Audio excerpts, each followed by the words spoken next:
This has had a profound effect on me. As a young kid, seeing my name and the mural. So Paul Horiuchi was certainly recognized, and that sort of validated, being a visual artist. And but this, I just remember, there's a few things in my youth that I remember had significant, sort of impact on me. One was this mural, and the other was being in the Guggenheim.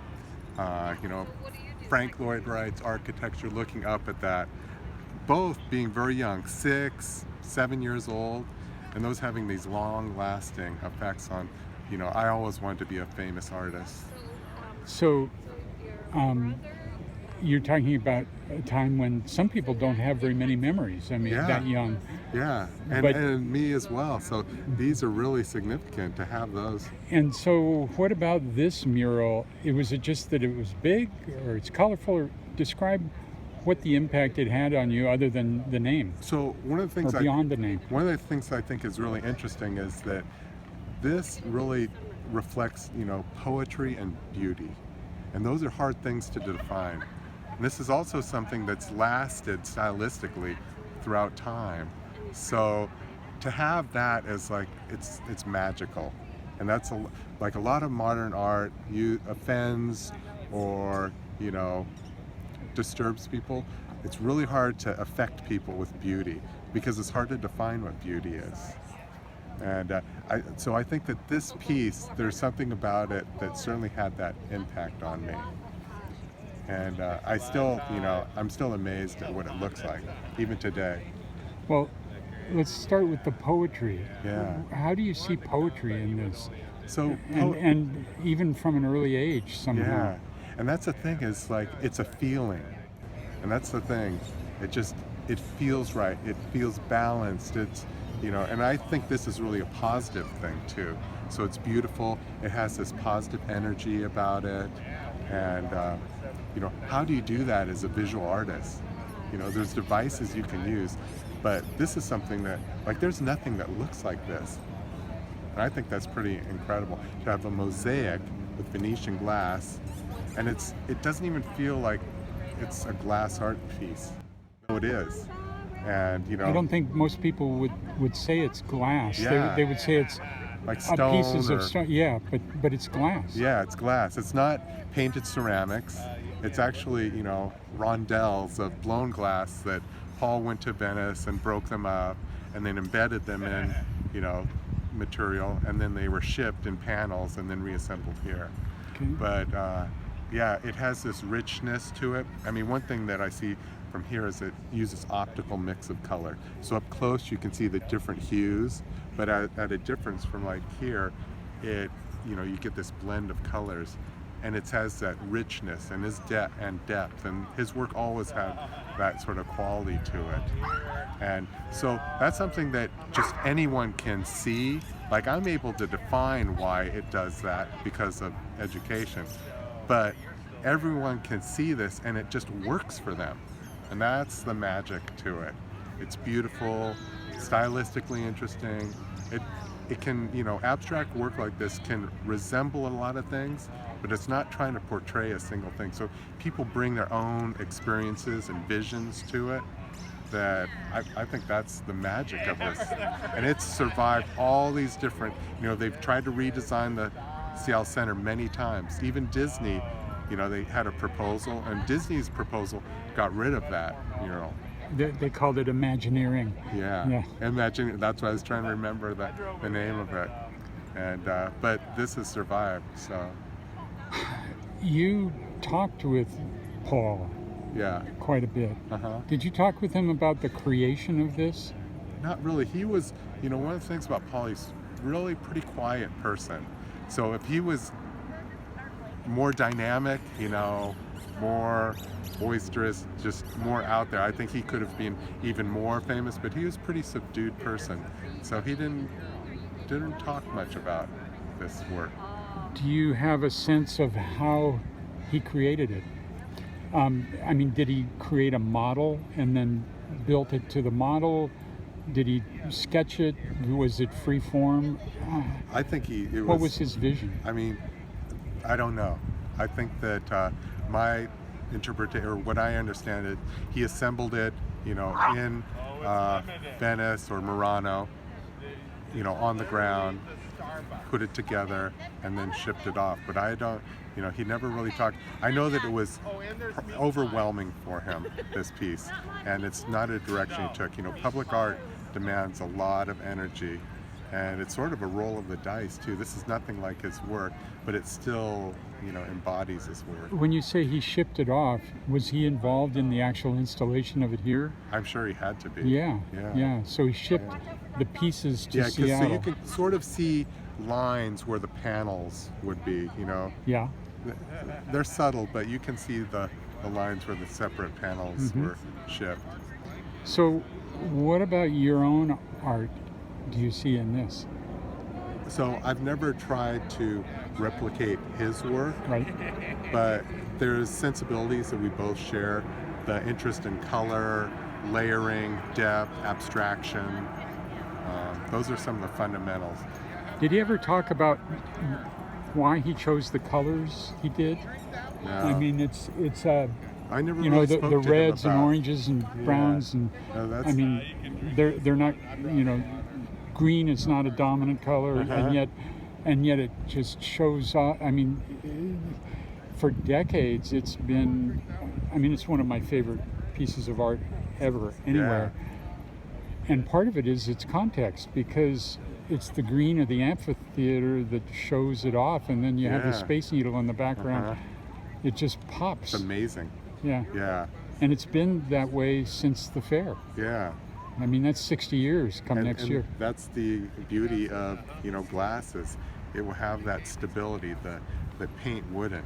You find in your history something that affected your entire life. I mean, that's what that did to me, in many ways. Is this his greatest work, his most influential work, the one that's been seen by the most people? I think definitely seen by the most people, though most people would not necessarily recognize him as the artist. They would recognize the work. The Mural Amphitheater, not the Horiuchi Mural Amphitheater. He was certainly his rice paper collage is what he's recognized for. And I think that's probably, artistically the strongest work he has. But for a public artwork, this is, an incredible piece. Would you say that this is an extension of his rice paper collage work? Yeah, they're absolutely. Yeah. And I'm surprised at how successful it is to be in a different medium, because part of the dynamic of the rice paper collage is the layering and the translucency that goes on, and those edges, it's all about the contours and edges of those pieces.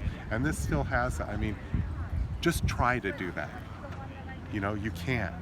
I've tried. It doesn't work like that. There's something about his shapes and the combinations, and I've tried. It just doesn't. And that's where the poetry lies.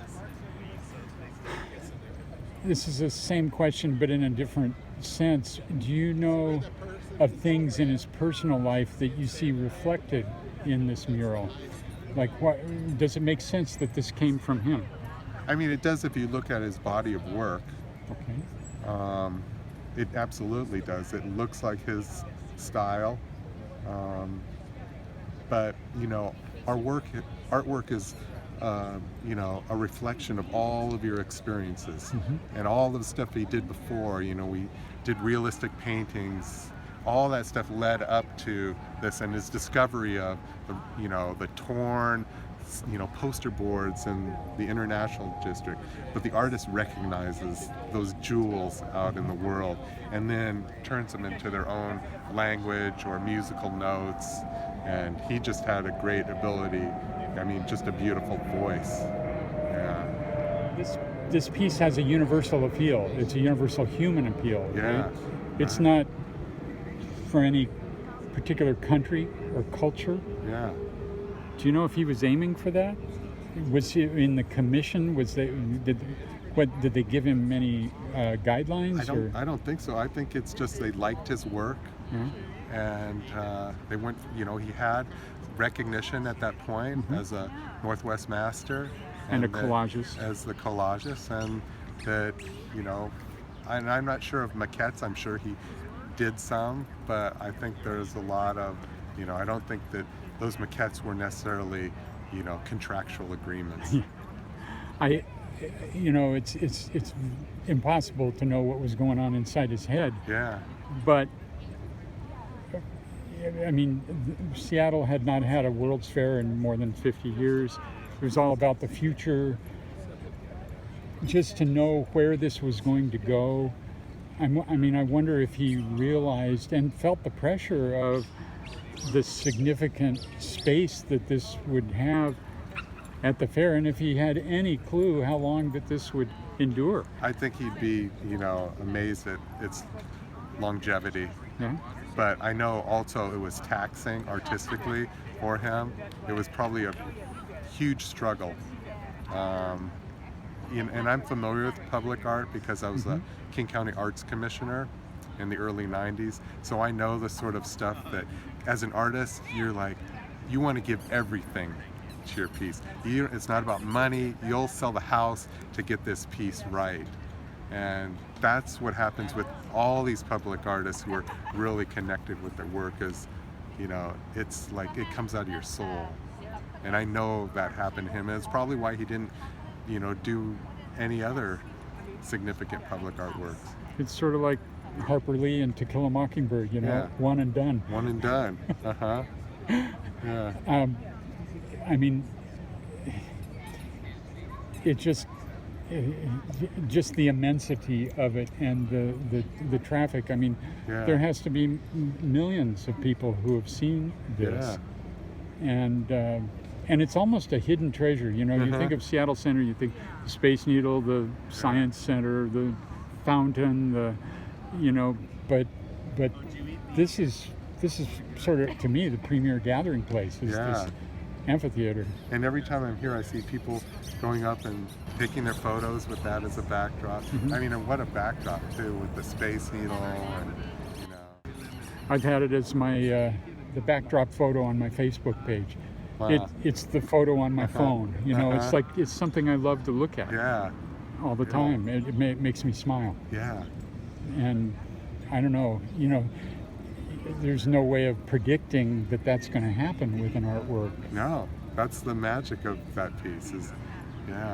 And art is so subjective, so you end up, how do you know this from being a King County Art Commissioner. You have to make decisions. Yeah. And you have to kind of slice and dice. Well, which one stays and which one goes? And you think this will last forever? I don't think lasts forever because, our world is constantly changing, but this has lasted a long time, I would imagine that they've offered it some stewardship, but, again, the glass is, stable in terms of color, where paint is not. Glass will last thousands of years. It will not degrade in the way that paint would. So, and I bet he knew that. Yeah. It's a perfect material in the Northwest, with but, it's lasted a long time. And the fact that it still is, it still works artistically, that says a lot. You've talked about how it has worked in your life. What about in your extended family? Is there a pride within your family about this mural? Absolutely. How is that reflected or expressed? Do you make pilgrimages? Do you talk about it? Do you write about it? We talk about it, we all talk about it. I know that you have it as a Facebook backdrop. We have the Horiuchi signature, all of that. And this is where I took my first date with my wife was here. That's kind of, I don't know, flexing a little bit or something, but well, it's almost a test. Yeah. Hey, do you like this? Do you like this? Yeah.